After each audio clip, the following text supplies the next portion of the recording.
Senhoras, senhores, queridas irmãs, queridos irmãos espíritas, nossos votos de muita paz.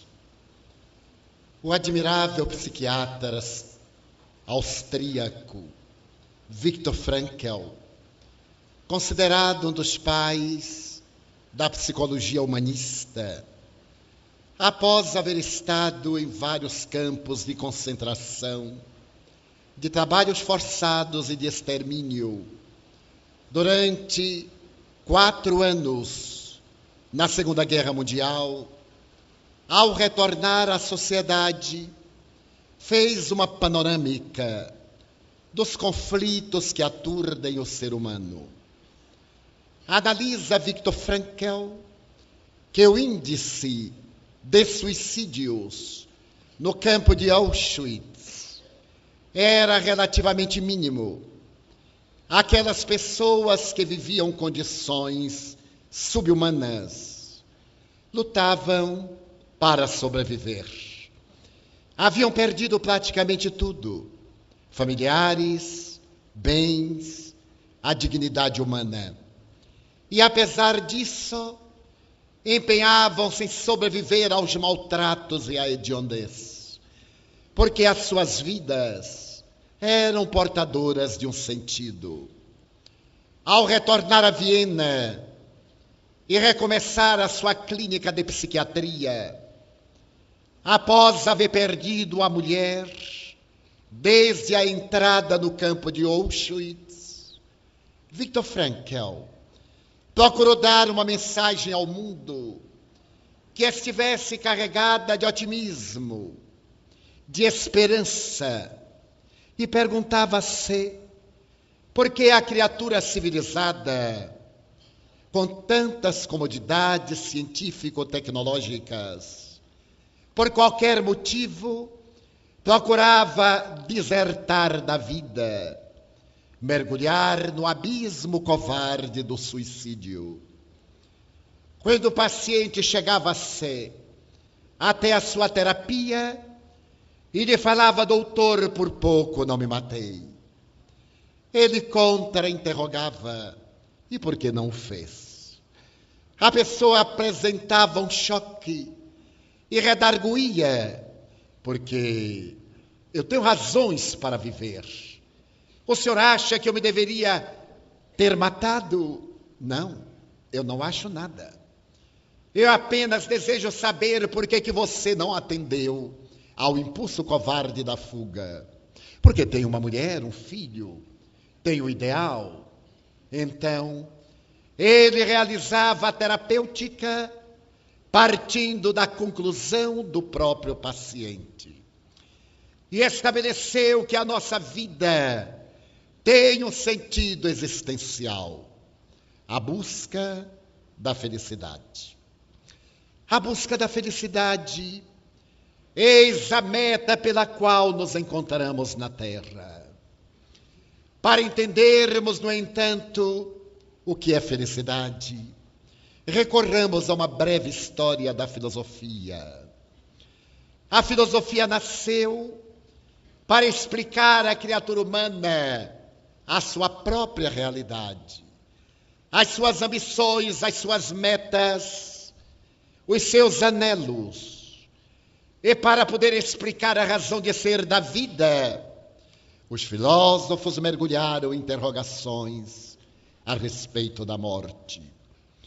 Para que a vida tivesse sentido, era necessário decifrar seu enigma da morte. E as primeiras manifestações filosóficas no Oriente ancestral é de que a morte é uma porta de entrada para a vida. Nas obras básicas do pensamento da Índia, no Vedanta, a coleção de obras magistrais, o ser é criado por Brahma e inicia a sua trajetória partindo das primeiras manifestações do psiquismo, passando pelos diversos reinos da natureza, até atingir a sua humanidade, e mais tarde a angelitude. No Bhagavad Gita ou nos Upanishadas, o mestre orienta o discípulo. Krishna trabalha a alma de Arjuna para que ele possa identificar as necessidades reais da vida e superar as necessidades secundárias, as aparentes, às quais todos nós damos muito valor. Transferindo-se da Índia, nós iremos beber nos santuários egípcios a revelação da imortalidade da alma, através dos hierofantes, graças aos quais a sabedoria dos deuses vertia na direção do ser humano, apontando pelas reencarnações o processo sublime das transformações. No Tibete, a realidade também da vida e da morte está assinalada pelo processo da transformação moral. Etapa a etapa, a criatura ascende do plano da consciência até lograr um estado cósmico, e sucessivamente. Ao transferir-se para o Ocidente, a Grécia ancestral apresentará uma pleiade de filósofos que estão preocupados em interpretar o sentido da vida, partindo do simples para o composto, enquanto outros partem da matéria para a energia. Anaxágoras, filósofo pré-socrático, asseverava que o universo está nas suas partículas e que em cada partícula se encontra o todo, que naturalmente é o resultado da fusão de todas essas partículas. Com justiça, será considerado mais tarde um dos grandes idealistas da física quântica. E avançando na esteira das observações filosóficas, nós iremos encontrar Epicuro, Lucrécio, Leucipo, Demócrito, que estabelecem ser a vida destituída de significado. Para os três últimos, a vida é resultado da aglutinação de átomos, que ao se desagregarem, reduzem a vida ao caos, ao nada. Asseveravam Leucipo, Lucrécio e Demócrito que a vida é resultado de três fatores essenciais: os átomos, o movimento e o vácuo. Quando eles se aglutinam, a vida se manifesta. E quando ocorre qualquer distúrbio, a vida se desarticula. Serão os pioneiros do materialismo mecanicista. E ao mesmo tempo aparece no cenário do pensamento grego Sócrates, Platão e Aristóteles, que estabelecem a vida ser a consequência de uma realidade pré-existente e sobrevivente à disjunção molecular. Para Sócrates e Platão, a vida era constituída do mundo das ideias. Esse mundo das ideias é o mundo metafísico, de onde todos viemos e para onde todos retornamos. A vida humana seria constituída de dois elementos: o ser, que é a ideia, o espírito imortal, e o não ser, que é a sombra. Quando a sombra se desestrutura, o corpo liberta o ser, que volta ao eidos, ao mundo das ideias.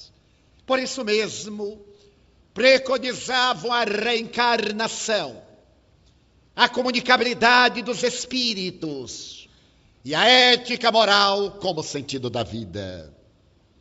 Logo depois, Aristóteles, discípulo de Platão, por sua vez discípulo de Sócrates, asseverava que existe um terceiro elemento, a enteléquia, que é o corpo de ligação entre a matéria e o ser. É nesse período que a busca da felicidade estabelece várias escolas de pensamento.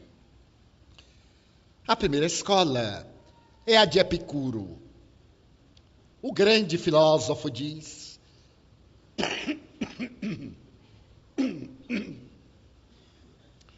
que a vida não tinha nenhum sentido. O sentido da vida é o prazer. Que estemos na terra para gozar, para desfrutar. Porque a criatura humana é herdeira de 3 instintos primários. E esses 3 instintos primários predominam a nossa organização emocional, fisiológica e psíquica. Comer, dormir e praticar o sexo. Então Epicuro estabelecia que o sentido da vida é ter. Porque aquele que tem, compra. E aquele que compra, goza. Seria o nascimento do capitalismo. Nós vamos ver na proposta epicurista, também chamada hedonista, uma proposta também de beleza. Porque o hedonista cultiva o belo, a arte, a manifestação da eloquência, da retórica, da oratória, da poesia, mas com o sentido de um prazer. Prazer que a pessoa deve desfrutar até a exaustão dos sentidos. E Epicuro propunha que cada um de nós reunisse o máximo que pudéssemos. Tivéssemos além da capacidade de controlar, para que o prazer estivesse sempre presente em nossa vida. E a sua proposta filosófica tomou conta da Grécia Magna. Lentamente, porém, aqueles epicureus perceberam que o prazer não trazia um sentido pleno para a felicidade. Porque o prazer é voraz. Ele permanece como uma labareda quando tem combustível. Depois apaga-se e desaparece. Será que a felicidade é ter, como ainda pensam muitas pessoas? Se eu tenho, eu compro. Não compra o amor. Não dilui a saudade. Não muda as ocorrências da vida. Mas tenho prazer. Será que a vida consiste em comer para atender o estômago e renovar essa necessidade de preservação da maquinaria? Constatou-se que comer bem, bem comer e comer muito não dá felicidade, dá indigestão. Então a felicidade não pode ser essa frustração que vem depois dos acepipes, das mesas lautas e fartas. Então a felicidade é o gozo sexual. Já naquela época, Epicuro previa esta época, em que o sexo saiu do setor genésico e está na cabeça das pessoas. Vive-se hoje o espetáculo do sexo. Mas será que o sexo dá felicidade? De maneira nenhuma. O sexo dá cansaço. Porque depois da comunhão sexual, ao invés da felicidade, daquele êxtase que já passou, vem o tédio, a indiferença e não poucas vezes a frustração. E a pessoa atormenta-se por um novo esquema, até atingir as aberrações, quando não descamba pelas drogas estimulantes ou pelas drogas aditivas. Será então o sexo a felicidade anelada? E os discípulos de Epicuro constataram que não. Então dormir. Aqueles que dormem muito não são felizes, são preguiçosos. Estão sempre com mais sono. Porquanto, à medida em que se lhe afrouxam as resistências orgânicas, na hipnose, mais vontade tem de dormir. Então a felicidade não é ter, porque ter é um fenômeno dos sentidos e a felicidade é uma emoção. Podemos ter gozos de efêmera duração. A felicidade é o estado interior de plenitude, como estabeleceu o apóstolo Paulo. Na abundância ou na escassez, eu sou o mesmo. Na saúde ou na doença, eu sou o mesmo. Aqueles epicuristas são muito gentis quando tudo está favorável a eles. Quando algo os desagrada, desvelam as suas frustrações e conflitos, tornando-se agressivos quando não profundamente antipáticos. Se a felicidade não é ter, que será a felicidade? Um outro filósofo, Diógenes, criou uma segunda escola. A felicidade não é ter, dizia ele, porque as pessoas que têm são escravas daquilo que têm e têm medo de perder a posse. Era como se ele estivesse vivendo no dia de hoje. As pessoas têm joias, mas não usam, porque têm medo de serem roubadas. Guardam nos cofres. E as pessoas muito ricas têm as joias autênticas e as imitações. Porque se o ladrão roubar, não levou nada. Não são donos das joias. As joias é que são donos deles. Tornam-se escravos daquilo que têm. Então, dizia Diógenes, a felicidade verdadeira consiste em não ter nada. Porque quem não tem nada não pode ficar pior do que o que já está. A felicidade, portanto, consiste nesse despojamento. E é provável que foi essa filosofia que deu margem ao bloqueio popular. O homem feliz não tinha camisa, morando naturalmente num clima tropical. Mas se ele morasse na Sibéria, ele ia necessitar de uma pele de urso. Será que a felicidade é não ter? Diógenes criou então a filosofia cínica. E certo dia estava ele em Atenas, falando a uma estátua. Quando alguém admirado perguntou-lhe: Diógenes, tu estás falando a estátua? Sim. Mas tu não sabes que a estátua é de pedra? Sim. E não sabes que as pedras não ouvem? Sim. E por que estás falando com as pedras? Para acostumar-me com o silêncio da pedra, a fim de ter paciência com a estupidez de quem fala. Era um filósofo, estando em Corinto, a sua cidade natal. Alexandre o Grande da Macedônia havia terminado de conquistar o mundo, e naturalmente a Grécia.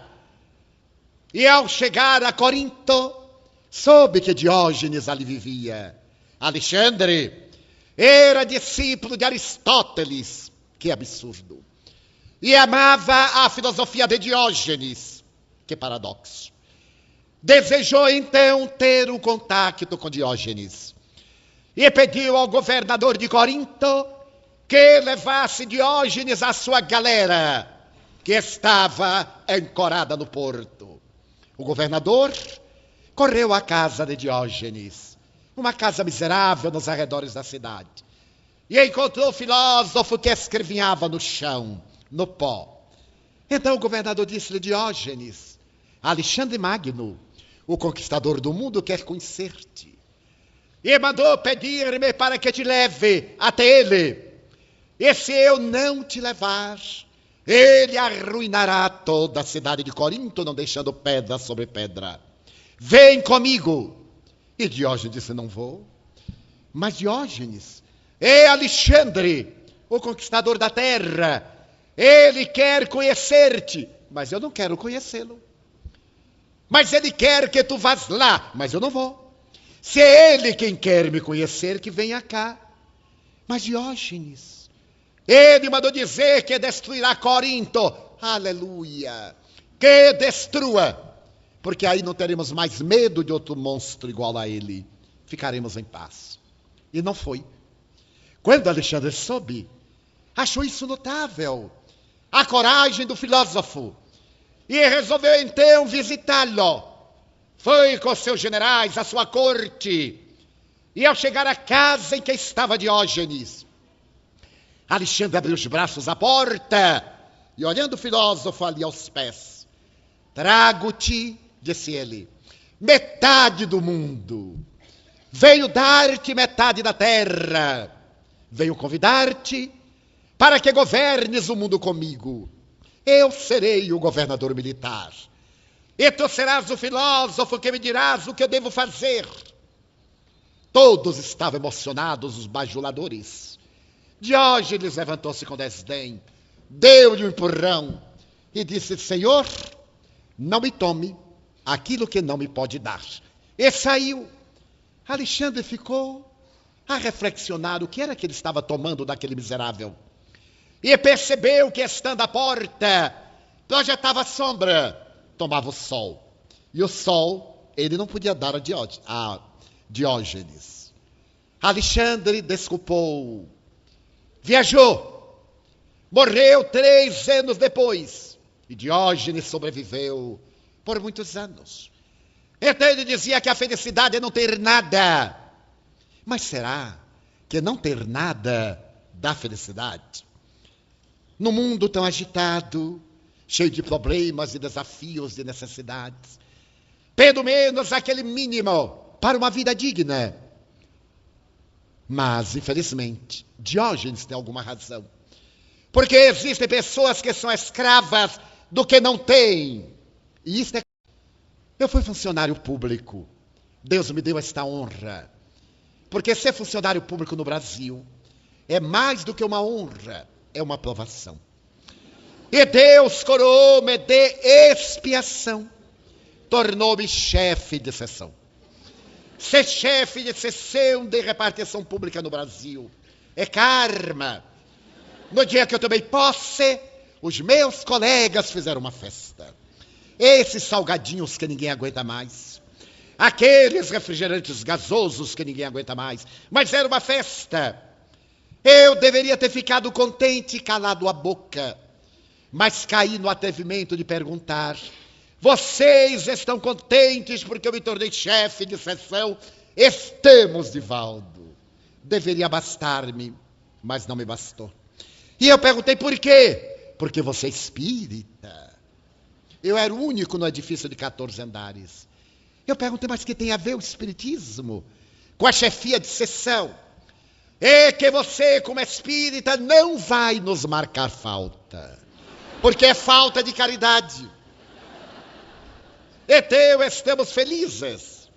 E eu disse, mas o governo me paga para marcar falta. Eu irei faltar com a caridade ao meu patrão ou ao meu subordinado. Como o meu subordinado não me pode manter, eu vou atender o patrão e marcarei falta, apesar de ser espírita. Eu tinha uma colega que era o protótipo da pessoa infeliz, porque era escrava do que não tinha. Naquela época, para a mulher casar havia uma idade. Até 30 anos. Depois, era velhusca. Porque foi publicado um livro. E esse livro falava a respeito da mulher dos 30 anos. Escrito por Honoré de Balzac. E a mulher passava a ser balzaquiana, que era uma ofensa. Ela é balzaquiana. Como se a pobre tivesse culpa de ninguém querê-la.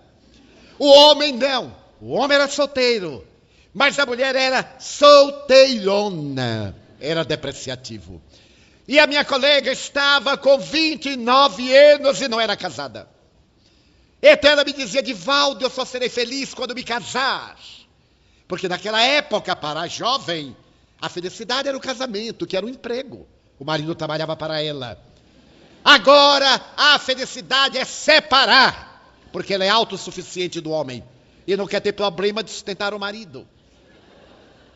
Você ora por mim? Eu era espírita jovem, entusiasta, eu orava.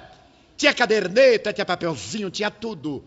Adorava orar por todos e aplicar passes. A caridade, eu já andava com as mãos em posição. Quando alguém dizia, Divaldo, eu estou... já dava um passe. Porque era a maior caridade dar aquilo que é o máximo de nós, sem saber a quem e sem interrogar. A experiência modificou-me um pouco. E ela pediu para orar para ela. E eu comecei a orar. Meu Deus, o que é isto? Ela necessita casar, você tem 29 anos. Se ela não casar desse ano, então eu explicava a Deus o que é por certo, ele não sabia. Então eu orientei Deus e ela arranjou um namorado. Que sempre foi difícil. Hoje é raro. Mas casou. E eu fiquei feliz. Quando ela voltou da lua de mel, eu logo perguntei, então, está feliz? Quase. Aconteceu alguma coisa? Não. É que eu estou morando com minha sogra. Eu só serei feliz quando tiver minha casa. Porque você sabe que em casa quer ter casa. E eu vou ter, meu Deus, você também sabe disto. Como é que coloca a pobrezinha com a sogra? Embora haja sogra, que é melhor do que muita mãe. Mas era tradição. E orei. O governo do Brasil sempre foi muito gentil. E apareceu um plano de habitação popular. E o marido dela comprou uma casa no plano de habitação popular. Quando ela chegou, depois de inaugurar a casa, eu disse, agora já tem marido. E já tem casa. Você está feliz? Quase. Porque você sabe, o local é tão longe que eu pego 3 conduções. Porque sempre arranjo o plano de habitação popular longe, que tem que pegar um avião para vir trabalhar na cidade. Eu só serei feliz quando tiver meu carro. E eu, meu Deus, o carro não necessita ser um Mercedes-Benz. E o governo brasileiro captou e apresentou a proposta de um carro popular. Na época foi uma coisa extraordinária. Um carro barato, que não tinha luxo nenhum, só faltava não ter um motor. E o marido da minha colega comprou. Um dia eu salto do ônibus e a minha colega saltou do seu carro popular, que era um carro. Eu olhei e disse, ela está saltando de um automóvel e eu de um ônibus. Eu agora vou orar para a minha felicidade. Entremos no elevador e eu com ciúme de ela ter um carro e eu não ter nem patinete. Então eu lhe perguntei, você está feliz? Quase. Mas por que quase? Porque o casamento para ser feliz tem que ter filhos. Nós ainda não temos. Olha, Divaldo, eu vou lhe pedir para orar para mim. Eu só serei feliz quando tiver um filho daqui a 2 anos. E uma filha 2 anos depois. Haviam lançado os anticonceptivos. Até então era Deus, a partir daí foi o anovulatório. E eu, meu Deus, um filho rapaz, um varão, meu Deus, uma menina. E ela teve um varão, daí a 2 anos, uma menina, daí a mais 2. E quando ela foi trabalhar, levando as fotografias das crianças, eu lhe perguntei agora, você já tem marido, já tem casa, já tem carro, já tem filho, já tem filha, você está feliz? Divaldo, vou lhe ser franca, eu só serei feliz mesmo quando meu filho crescer, for engenheiro de solo e for trabalhar na Petrobras. E a minha filha for ensinar na Universidade de Londrina. Aí eu serei feliz. Eu então deixei de orar por ela e passei a orar por mim. Porque ela era escrava do que não tem.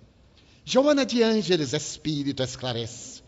Nós temos tudo que proporciona a felicidade. Mas estabelecemos que a felicidade é uma condicional. E criemos essa conjuntura.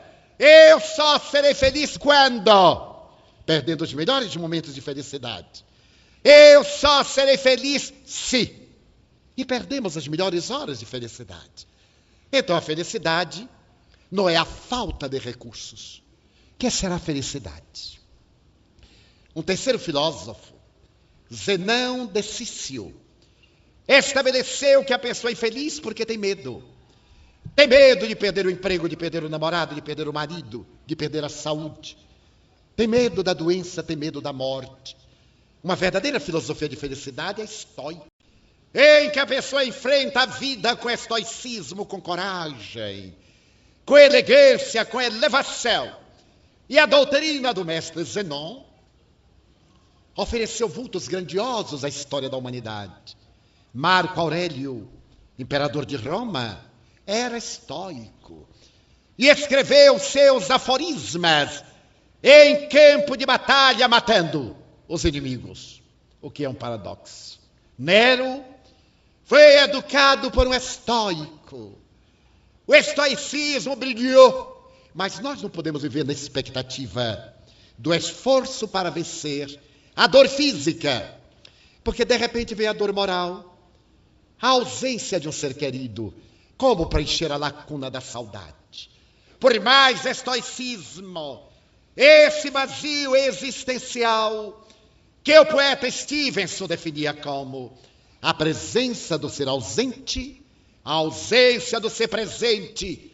Por maior que seja o estoicismo, uma dor pungente e avassaladora.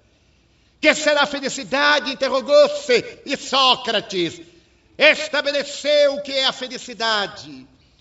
A felicidade não consiste em ter ou em deixar de ter. Consiste em ser.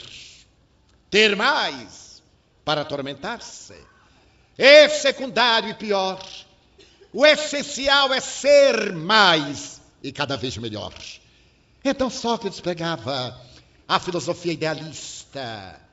A verdadeira felicidade resulta de 3 fatores essenciais: uma consciência tranquila, um coração pacificado e um caráter reto. Somente quem age com retidão tem um coração harmonioso e uma consciência honesta.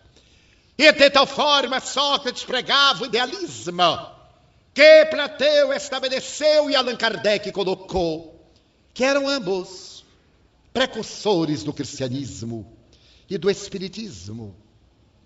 Assevera Platão num dos seus aforismas: se a morte ceifasse a vida, bom negócio fariam os maus, porque depois de haverem atuado com indignidade morriam e tudo se acabava.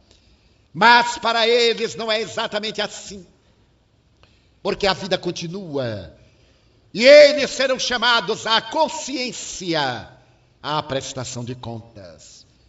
A felicidade, do ponto de vista socrático, está exarada numa conduta reta, como escreveu Buda, em uma consciência reta, em um pensamento reto, em palavras corretas e em atitudes retas. Somente assim a pessoa tem a felicidade interior, que consegue superar quaisquer más inclinações ou as condições subjacentes do convívio social. E Sócrates viveu integralmente a sua proposta. Ele preconizava naquele momento que os jovens deviam rebelar-se contra a tirania dos governantes. Atenas vive o período dos 70 tiranos. A palavra tirano em grego diverge do conteúdo latino. Não eram homens perversos, porque alguns deles eram amantes das letras e eram benfeitores da cultura. Mas eram homens que tomaram o poder. E Sócrates pregava a liberdade total. Graças a isso, ele foi condenado por corromper a juventude. Determinado segmento de opção sexual contemporânea assevera que Sócrates corrompia a juventude sob o aspecto moral sexual. Não é verdade. A proposta filosófica grega era de que, libertando os jovens, corrompia-os contra o poder totalitário. E por isso, ele foi levado a julgamento. No julgamento que ficou célebre, narrado por Platão mais tarde, o juiz tem a ocasião de dizer-lhe: agora por fim, eu condeno-te à morte. E Sócrates sorriu. Mas tu sorris? Eu te condeno à morte? Ó Senhor, que asneira! Todos nós, quando nascemos, já nascemos condenados à morte. O Senhor está dizendo nada mais do que uma coisa que eu já sabia. Mas eu te condeno à morte antes do dia em que tu deverias morrer. Não sei, porque na minha vida está a fatalidade de morrer no dia da sua condenação. e foi levado para o cárcere. Às vésperas de ser consumada a sentença, Críton, um dos seus discípulos, correu até ele e disse-lhe no cárcere: Mestre, eu venho dar-te a liberdade. E Sócrates perguntou: qual liberdade? Arrancar-te da cela, da cadeia. Mas Críton, eu não estou aprisionado. Eu sou livre, porque eu sei pensar. E todo aquele que sabe pensar voa com seu pensamento e sua imaginação. Prisioneiros estão aqueles que têm vícios, porque aonde quer que vão, os vícios escravizam-nos. E como lograrás que eu me evada da prisão? Porque na tarde de hoje, disse-lhe o discípulo, a cela dormirá aberta, e tu te evadirás, mestre. E como conseguiste? Nós reunimos joias da família e subornamos os guardas. Já naquela época, a polícia não era tão legal. Era subornável com as exceções nobres. Mas, Críton, tu crês que eu saia daqui para quê? Para nos ensinar dignidade, verdade, honradez? Que mau filósofo tu és. Tu praticas um ato de indignidade, o suborno, com um jovem que não tem honradez, porque vendeu a dignidade. E pedes-me para que eu apoie o ato, para que eu fuja, e depois eu preconize a honradez, a dignidade e a verdade como essenciais à vida. Enganas-te. Enganai-vos todos, meus discípulos. Volta e diz-lhes que eu não fugirei. Mas, mestre, amanhã te matarão. A mim, não, Críton. Sócrates é imortal.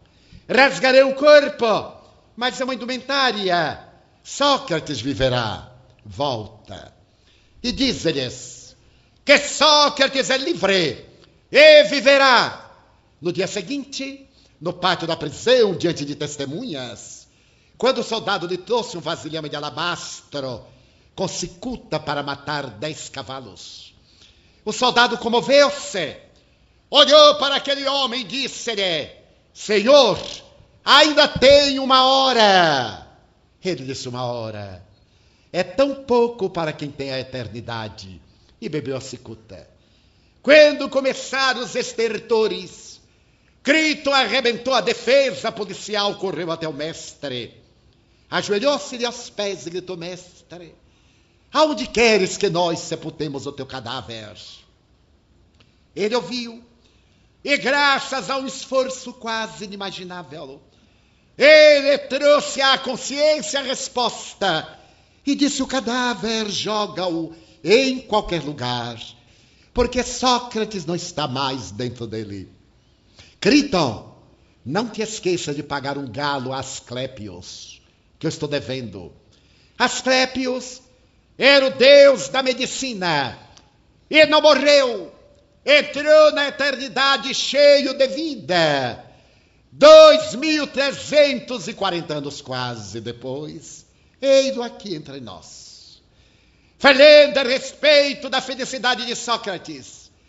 E se eu perguntar por acaso aos senhores o nome de um dos 70 tiranos, eu duvido que alguém me responda. Se souber, eu agradeço.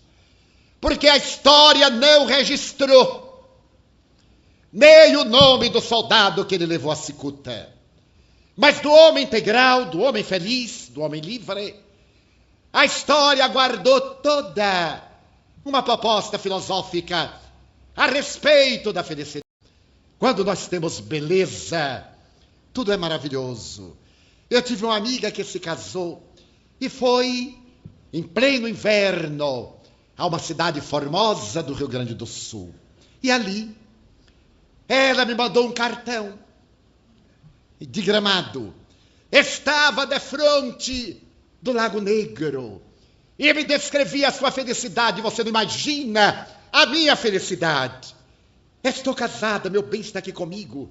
Estamos em uma casa de madeira.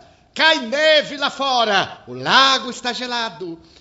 Estou tomando chocolate quente, violetas dos Alpes. Divaldo, eu estou feliz. E eu abençoei-a. Um ano depois, novo cartão. Estou em Gramado. Neva lá fora. O lago está coberto de gelo. Estou tomando chocolate. As violetas estão sorrindo flores. E eu estou profundamente feliz. Meu marido morreu. Não era felicidade real, era circunstancial. Porque a verdadeira felicidade seria dizer: e evoco todas as horas felizes que me preenchem, porque está ausente o seu corpo, mas não ele. Então, o que é a felicidade? Coube a Jesus defini-la. Meu reino não é deste mundo. Confirmando o que está no Eclesiastes. E Allan Kardec comenta com propriedade o Evangelho segundo o Espiritismo. A felicidade não é deste mundo. Se o reino de Deus fosse deste mundo, já estaríamos na plenitude. Eis porque o provérbio diz que a felicidade não é deste. Mas nós completamos, porém, começa neste, que é a antecâmara do reino dos céus. Para termos a felicidade total, que advém com a imortalidade da alma e a colheita dos pomos de ouro, é necessário deambular pela terra em sombras momentâneas, adornadas das estrelas que lhe aureolam a grandeza da noite plena. É necessário que a nossa vida seja um repetir de experiências, tendo, não tendo, sofrendo, superando, mas mantendo o ideal. Eu não sou isto. Eu estou nisto.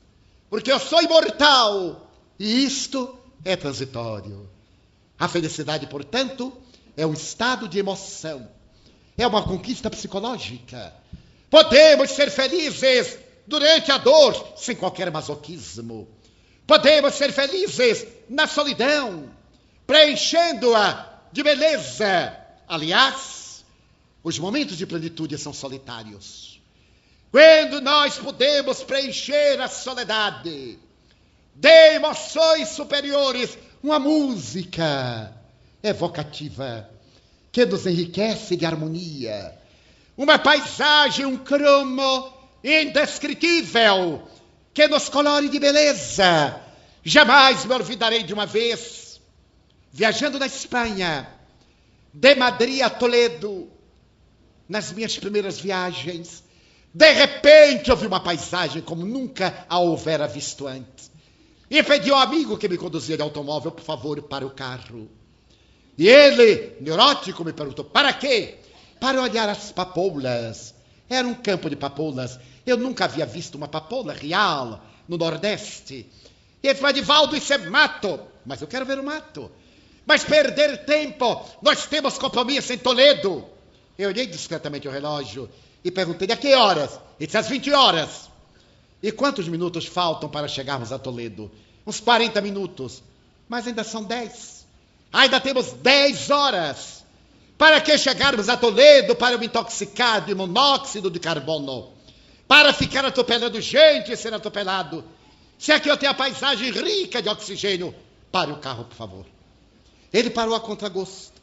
Eu saltei e adentrei-me naqueles quilômetros de papoulas. Vermelhas, amarelas, amarelas, vermelhas. Delicadas, como dizia o poeta Burns. A papoula tem vida até o momento que colhe. Na hora que acaba de colher, ela murcha. Porque ela é a alma da seiva.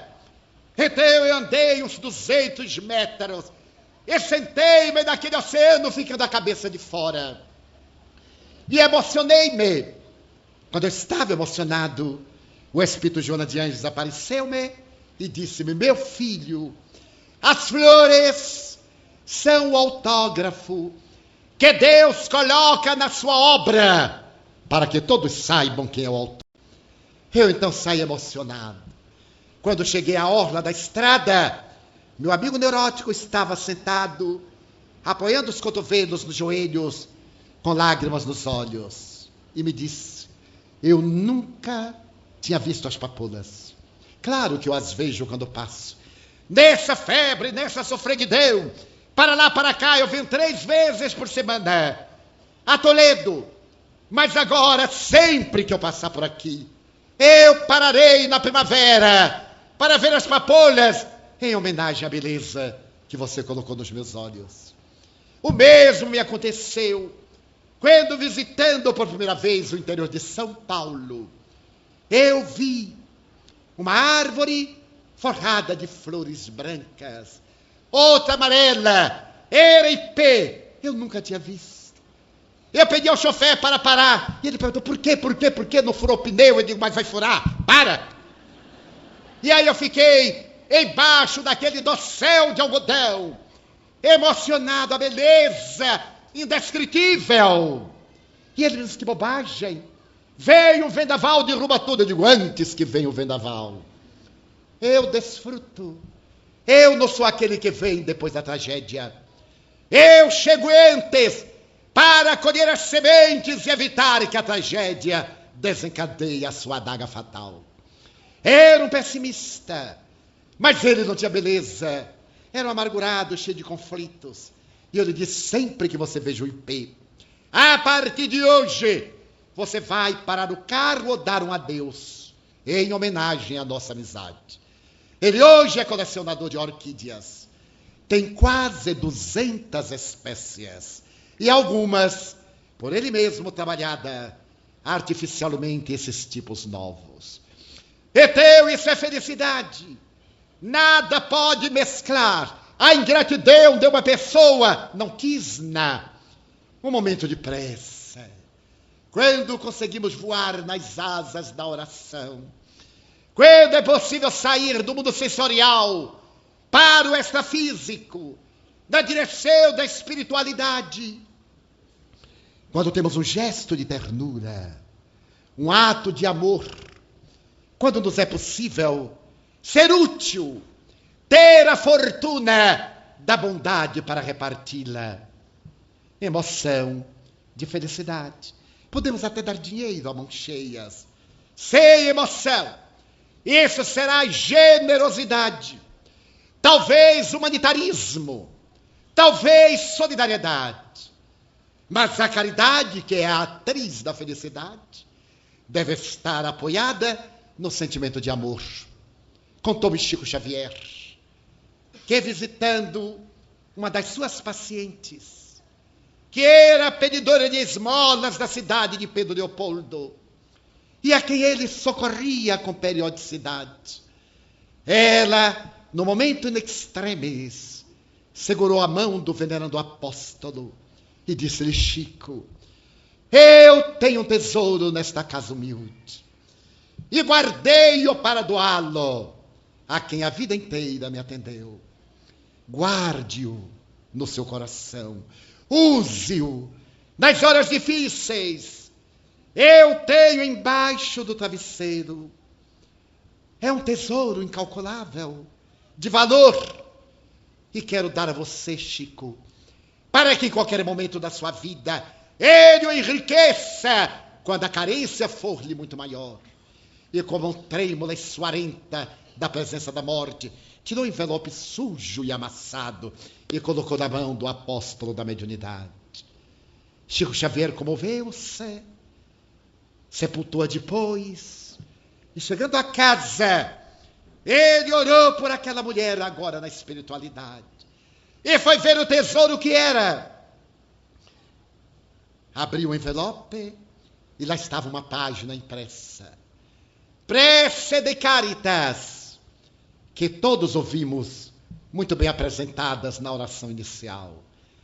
Recebida por Madame Crello, a grande médium que numa noite de Natal trouxe-nos essa prece incomum de poesia, de beleza. E ali mesmo Chico Xavier, que já a conhecia, impôs-se ao trabalho de a memorizar, para guardar o mapa do tesouro como de inefável beleza. E contaria isso de público em Uberaba, quando lançamos um livro ali, em 1981. Então a felicidade depende de coisas. é aquela que resulta dessas emoções superiores que o amor aureola de simplicidade, de empatia. O Espiritismo é, indubitavelmente, o roteiro para a felicidade. Porque se costuma dizer que o maior inimigo da vida é a morte. Diremos que a decisão da vida é do fenômeno mortis. Como o Espiritismo matou a morte, fazendo que aqueles que aparentemente viajaram permaneçam em sintonia e em contato conosco, o Espiritismo conseguiu a meta maior, tirou a ilusão da morte e deu-nos a visão da vida. Conforme escreveu muito bem Leon Denis, no prefácio do seu livro Après la mort, depois da morte. Exultai, vós que chorais. Aqueles a quem supondes mortos vivem. Eles estão ao vosso lado. Fazei silêncio interior e os escutareis. Entrai em sintonia com eles e os vivenciareis. O Espiritismo foi mais além, porque explicou a causa das aparentes infelicidades, dos dissabores, dos infortúnios, das desgraças, que bem vividos transformam-se em felicidade, através da lei de causa e efeito. Somos semeadores, mas somos colhedores. À medida em que colhemos, poderemos também semear. Se a nossa colheita é amarga ou áspera, se ela é feita de acúleos ou de abrolhos, poderemos mudá-la, semeando esperanças, multiplicando bênçãos, oferecendo dádivas para colhermos amanhã. Essa doutrina da plena consciência oferece-nos uma visão da realidade terrena. A nossa fatalidade é o bem, é a felicidade da qual ninguém se exime, porque nem uma das ovelhas que o Pai me confiou, disse Jesus, se perderá. Então o céu e o inferno, cuja obra celebramos o seu 140º aniversário neste mês, apresenta-nos que o céu e o inferno são estados de consciência. Se nós semearmos esperança, teremos o céu da paz. Se semearmos amargura, teremos o inferno dos conflitos. Está em nós, mas a fatalidade é a plenitude. Todos seremos felizes dentro de uma outra lei, a lei do livre-arbítrio. Terá o Espiritismo um determinismo? Sim, o bem. E haverá a forma de lográ-lo? Sim, através do nosso livre-arbítrio. Se quisermos, conseguiremos. Se nos resolvermos pelo conseguir, lograremos.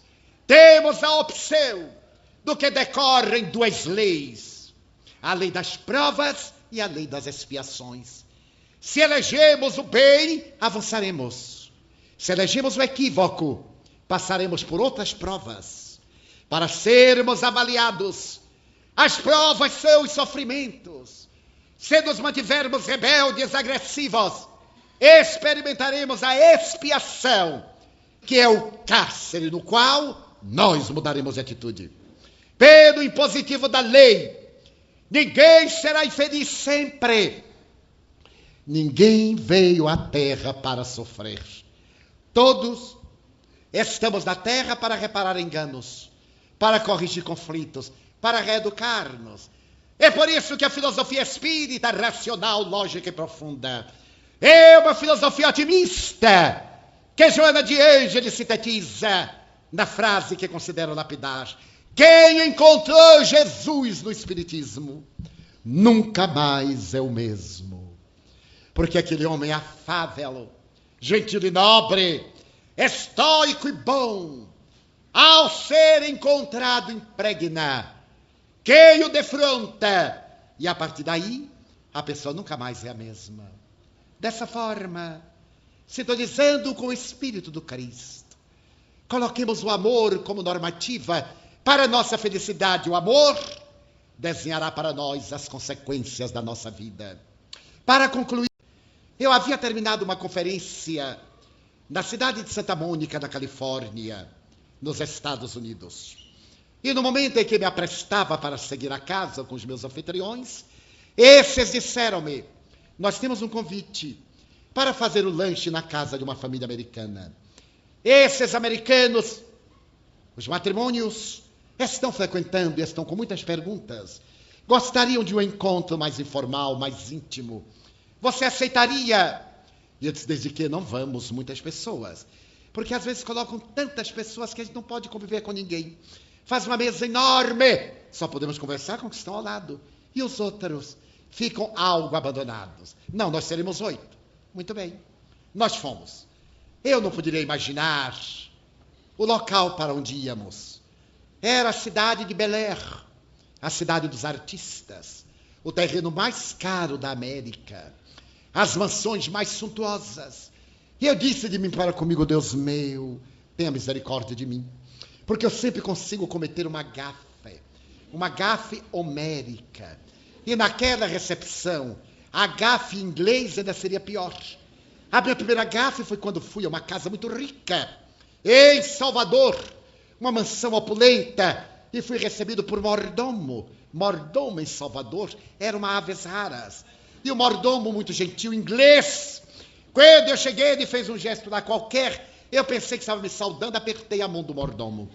E ninguém aperta a mão de mordomo. Ele teve um choque. Eu percebi a gafe, mas disse: olá, nós somos espíritas, é assim mesmo. Espiritismo não tinha nada que ver. Mas eu saí. E outras e outras. Quando eu cheguei ao estacionamento privado da mansão com piscina, com um barracão especial para nos recepcionar, com maître, com garçons, eu digo: meu Deus, me segure, porque vai ser hoje a tragédia. E perdi a espontaneidade. Primeiro coloquei as mãos para trás para garantir, porque mão nordestina é como mão italiana, está sempre movimentando-se. Por fim entrei, saudamos, conversamos, fizeram perguntas, o intérprete ajudou-me. Chegou a hora dos canapés, do lanche. Eu só me lembrava das minhas crianças órfãs. Aquela mesa enorme para 8 pessoas. E eu dizia: ai, meus filhos aqui. Eles devorariam isto, mesa, toalha e garçom de uma vez. Quando chegasse do outro lado, ainda perguntavam: tem mais? Mas a gente não pode comer em casa rica. A gente belisca. Então, dos meus filhos, que é médico, ele me disse: tio, vou lhe dar um conselho. Quando o senhor for a um banquete, não haja como pobre, haja como rico. E como é que pobre faz, meu filho? Quando o pobre vê uma mesa dessa, faz oba. E rico, olha com nojo, para dar a impressão que é aquilo. Eu então lembrei do meu filho. O garçom chegava: please, thank you. E beliscava uma coisinha de nada. Por fim, depois de uma hora, eu vi um casal, como nunca dantes houvera visto tão belo. A jovem deveria ser uma moça de 15 para 16 anos. Esguia, 1,78 m aproximadamente. Loura, com o cabelo trançado em rosas, que caía sobre o ombro desnudo. Um vestido de musselina róseo. Parecia uma deusa que havia descido do Parnaso. E ali estava. Eu dizia: meu Deus, deve ser uma artista de cinema. Como eu não sei mais quem são os artistas de cinema, nem de televisão, eu ainda sou do tempo de Bette Davis, Joan Crawford, aquelas coisas. Eu digo: tem que ser artista. E olhava para ela, mas ela não se dignou de olhar para mim. Ele olhava para um rapaz, mas era um deus forte, com piercings, com tatuagem, musculação. Era aquele deus moreno. Eu digo: devem ser namorados ou devem ser casados. E estão namorando. Ele olhava e sorria. Ela olhava. Eu digo: meu Deus, namoro antiga. Porque eu sou do tempo que o namoro era um encantamento. Ela ficava no 5º andar do prédio e o rapaz na esquina, dando adeus. 2 anos. Depois ela descia e levava 1 ano para pegar a mão. 5 anos para o primeiro beijo. E quando casava, já havia perdido o período da fecundidade. Agora não. Meus netos dizem, tio, o que é isso? Agora eu cheguei, fui, tchau. E nem pergunta mais o nome. Mas não pergunta não, para não ter remorso. Meu filho, como é que é? Cheguei, já fui, tchau. Ainda não consegui digerir. Vendo eles dois namorando, eu fiquei emocionado. E olhava com discrição. Mas a dona da casa percebeu.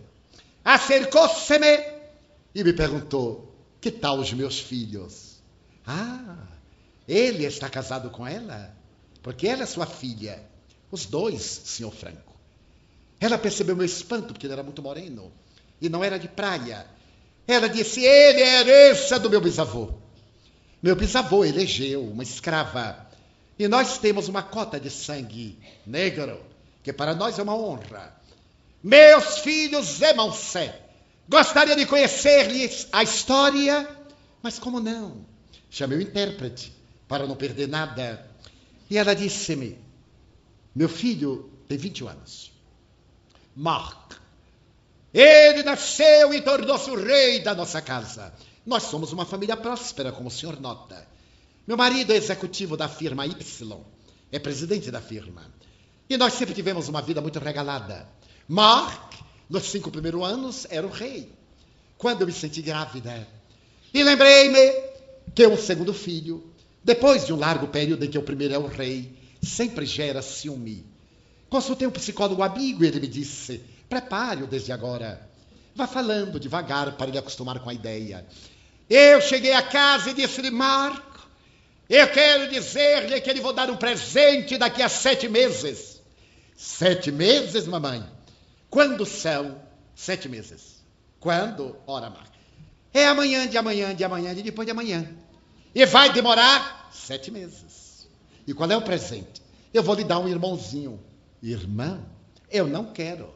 Oh, Marco, eu até havia pensado em dar 2 bolas, uma para você, outra para ele. A bola eu quero, mas o irmão eu não quero. Estava iniciada a tarefa. A partir daí eu falava-lhe com frequência, diariamente. E quando no 4º mês eu fiz a ultrassonografia e foi detectado que era uma menina, eu cheguei exultante e disse-lhe, Marc, eu lhe vou dar uma irmã. Uma irmã? E aonde ela está, mamãe? Aqui dentro. Mamãe, como é que ela respira? Por um tubo. Mamãe, eu posso tocar minha irmã? Pode, Marc. Ele tocou-a no baixo ventre. E no dia seguinte me disse, mamãe, eu queria cantar para minha irmã. Então venha. Ele colocou a mão, fechou os olhos, 5 anos, e disse, você é o meu sol. Eu sou um botão de rosa. Venha depressa aquecer-me para eu desabrochar. Fiquei emocionada. 5 anos, meu filho era um gênio da poesia. E assim por diante. Ele cantava, venha meu sol, aquecer-me para eu desabrochar. No 8º mês, eu tive um problema de gestação. Fui levada de emergência. Foi feita uma cesariana. E quando eu despertei, o pediatra e o ginecologista disseram-me, a criança está morrendo. Felizmente ela vai morrer. Ela teve anóxia cerebral. Deixou de receber oxigênio por um largo período. E os neurônios cerebrais estão mortos. Ela tem uma falha elétrica no coração. Está entubada. Com o pulmotor, com estímulo cardíaco, o eletroencefalógrafo. E praticamente tudo está em uma linha reta. Quando a senhora puder amanhã ir a vê-la, não fique triste. Se ela vivesse, seria um ser vegetal que iria destruir toda a sua vida. A senhora é jovem. Dentro de 1 ano e meio, encomendará outra criança. Mas a frustração, a dor. Eu fui ver minha filha naquela mesma hora, arrastando-me. Era uma bonequinha de carne, deitada de lado, apoiada em travesseiros. E o médico disse, olha os visores. Não há qualquer ciclo cerebral. Não há movimentos cardíacos regulares. Se a senhora é cristã, peça para ela morrer. Dentro de 2 dias vamos tirar os aparelhos para ela morrer. É indizível a dor. No dia seguinte cheguei em casa, E quando entrei com meu marido, Mark veio correndo: mamãe, e o meu sol? O seu sol, meu filho, é um crepúsculo. Seu sol está morrendo. Mamãe não pode estar. Ela nasceu muito doente. Ela está morrendo, Mark. Eu quero vê-la, mamãe. Não pode, meu filho. Você é criança, não pode entrar na unidade de terapia intensiva. Mamãe, eu quero ver meu sol. No dia seguinte, quando eu me preparava com meu marido para ver minha filha, Mark então dizia: mamãe, eu quero ver meu sol, leve-me. E eu levei. Levei-o, entrei na unidade de terapia intensiva. Quando ele ia passando a porta, a assistente social disse: criança, não pode, é proibido. Ele pôs a mão nos quadris e perguntou: e por que não? Ele é meu sol e eu vou vê-la. A assistente social disse: Deus meu, eu não estou vendo esse menino entrar. Ele entrou e quando chegou ao berço, ela de costas, entre as grades, ele disse: mamãe, é uma bonequinha de carne. Ela está viva, mamãe? Ainda está, meu filho. Daqui a pouco vão tirar os tubos e logo depois vamos cremá-la. Mamãe, eu poderia cantar para ela? Pode, Mark. Posso botar a mão no peito dela? Pode, meu filho. Ele introduziu o braço, fechou os olhos e com uma voz melancólica, meu filhinho começou a cantar: você é o meu sol, eu sou um botão de rosa, venha depressa aquecer-me para eu desabrochar. You are my sunshine. Eu sou um botão de rosa, venha depressa, você é o meu sol. E subitamente ela tremeu. A enfermeira disse: é uma convulsão. Correu para chamar o pediatra. Meu filho continuou a cantar. Então o pediatra parou e disse: Deus meu, o coração dele está pulsando. Mark, cante mais, meu filho, cante mais. E ele cantou. E o médico deslumbrado: o cérebro está funcionando. É a canção. Ela conhece essa canção? Sim. Meu filho canta para ela todo dia. Então cante mais. Ele cantou. E o médico disse: ela adormeceu. No dia seguinte voltamos. Meu filho cantou 53 dias. Então minha filha teve alta. E eu coloquei o nome Sunshine, o sol, o raio de sol. Aí está minha filha. O amor. E eu lhe disse a Allan Kardec: aborda a problemática em O Livro dos Espíritos. Quando o espírito arrepende-se da reencarnação e deseja desistir. Quando Mark a chamou outra vez, ela lembrou-se e resolveu prosseguir no fenômeno reencarnatório. Era linda. Era o amor. Eu então me aproximei de Mark e perguntei-lhe: você ainda sabe cantar aquela canção? Sei. Você cantaria para nós ouvirmos? Ele estendeu o braço. Ela veio rodopiando, colocou a cabeça no ombro dele. Ele envolveu em ternura. Com a sua voz, ele começou a cantar: você é o meu sol. Eu sou uma rosa desabrochada. Continue comigo aquecendo-me, para eu não despetalar. Então eu olhei os amigos, dei um sinal, saímos. E lá do estacionamento eu escutava a voz de barítono de Mark: você é o meu sol. Eu sou uma rosa desabrochada. Fique comigo, para eu não despetalar. Ao narrar essa história de amor, no encerramento do 4º Congresso Mundial de Espiritismo, o venerando Dr. Adolfo Bezerra de Menezes, tomando-me, completou: Mark tinha o seu sol. Nós temos 2 sóis. O sol de quinta grandeza, que mantém a vida terrestre, e Jesus, que é o nosso sol, de perene beleza, rico de vitalidade.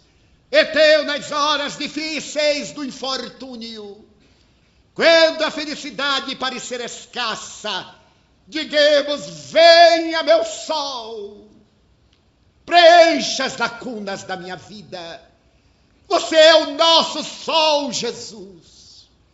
Só você possui a luz da vida eterna para conduzir-nos da escuridão das nossas paixões. E ele dirá: leve meu fardo, suave meu jugo, recebei-os, porque eu sou o caminho da verdade e da vida. E nessa viagem, na busca da verdade e da vida, nós desenharemos a felicidade do amanhã, sendo felizes desde hoje. Muita paz.